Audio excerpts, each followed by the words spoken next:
Stop! No. The Joe Rogan experience.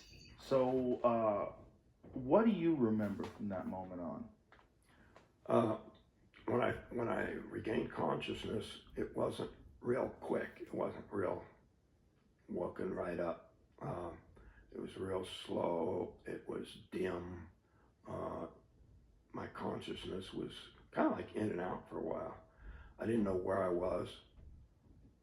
The pain and the feeling that I was mortally wounded. Something was so wrong inside. I felt like I was dying.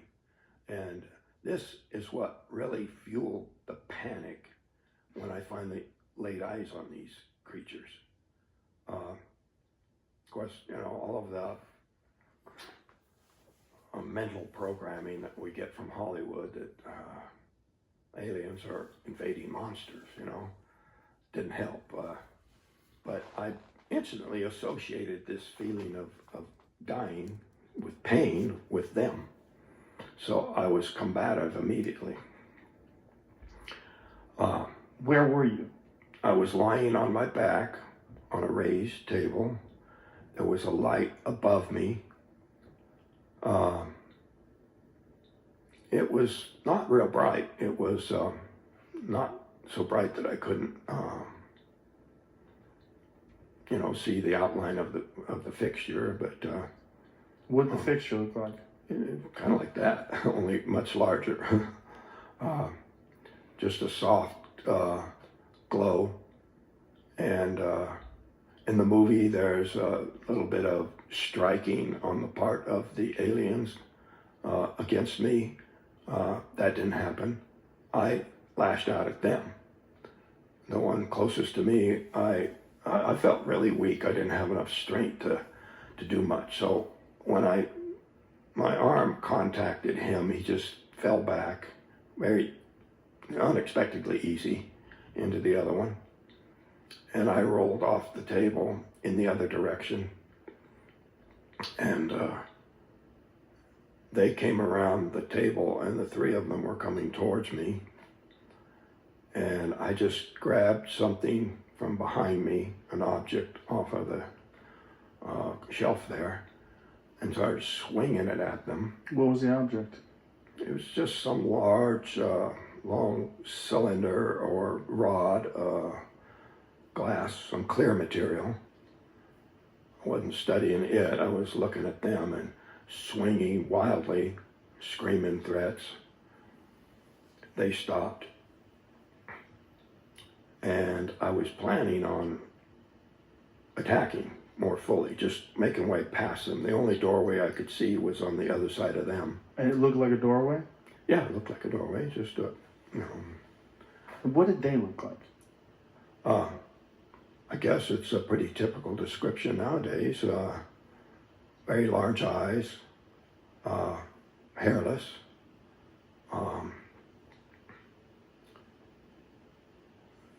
two eyes.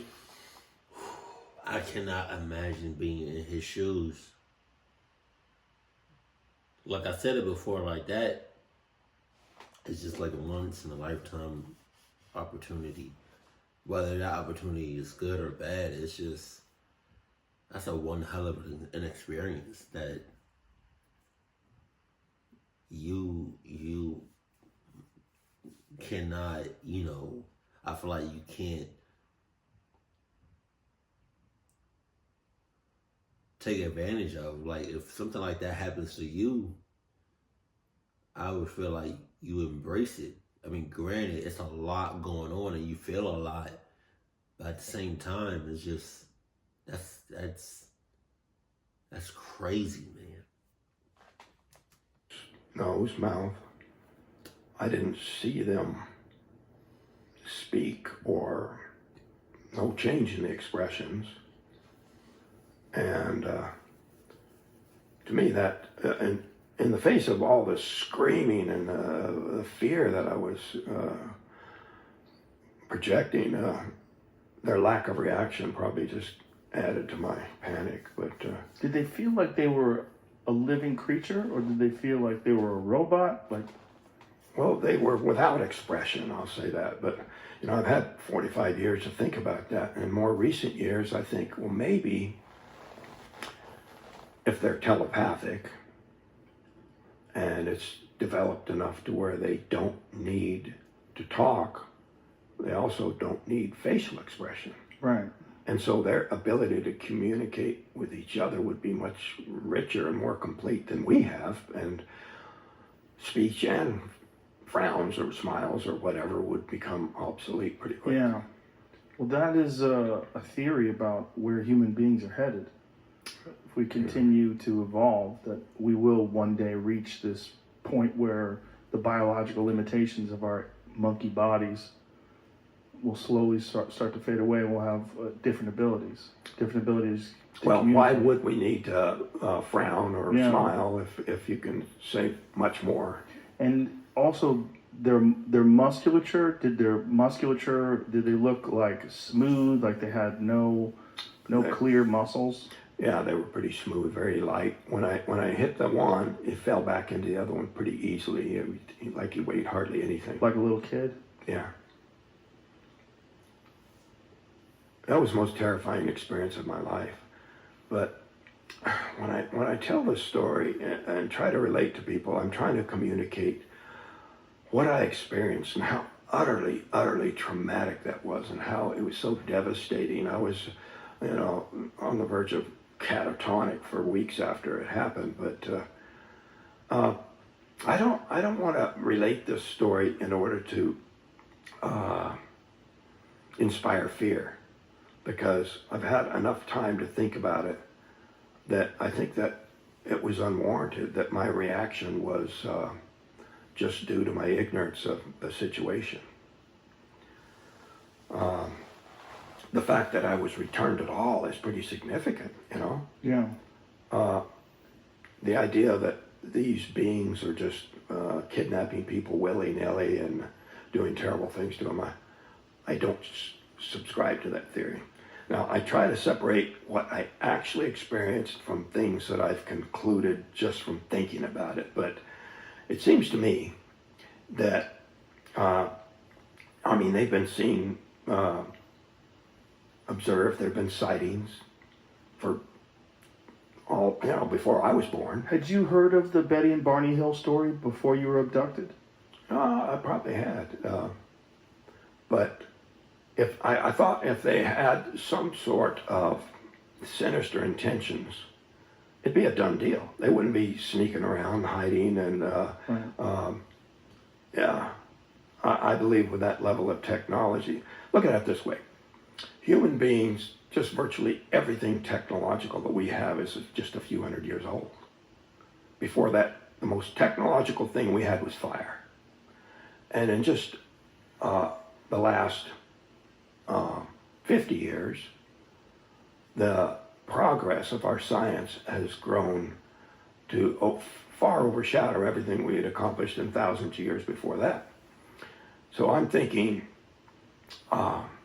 what astronomers tell us about these other star systems is that they could be hundreds of thousands, millions, or maybe billions of years older than us. So if we accomplished the kind of technology that we have in a few decades, what is possible with millions of years of development? I mean, we couldn't begin to recognize what they're capable of. Right. So I think it's presumptuous for people to say, oh, they could never do that. It really is an interesting conundrum, because we know what we can do and we know where we came from. We have a very clear history of technology when it comes to humans. And we also know that there are planets surrounding stars all throughout our galaxy and all throughout the universe. But we're still skeptical. It's so funny. And Yeah, so but for a guy like you, who's actually encountered it, even though you saw it, it had to not seem real. Oh yeah, you're questioning your sanity for sure. I mean, it was like, I was practically catatonic for days afterwards. Catch new episodes of the Joe Rogan Experience for free, only on Spotify. Watch back catalog JRE videos on Spotify, including clips. easily, seamlessly switch between video and audio experience. On Spotify, you can listen to the JRE in the background while using other apps and can download episodes to save on data costs, all for free. Spotify is absolutely free. You don't have to have a premium account to watch new JRE episodes. You just need to search for the JRE on your Spotify app. Go to Spotify now to get this full episode of the Joe Rogan Experience. I wonder if this video stays up.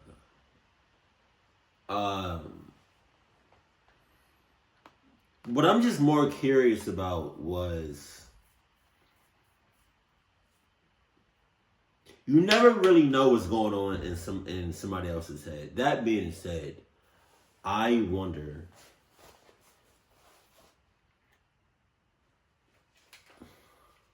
I don't know if I was him, I would tell people, just like, you know, some of the things that I saw and witnessed and experienced while being with the aliens. But I wouldn't tell them everything, you know. I wonder if he most likely experienced and saw a lot of stuff. He's not telling us everything, I don't think, because I wouldn't. But that's one hell of an experience, though. Jesus.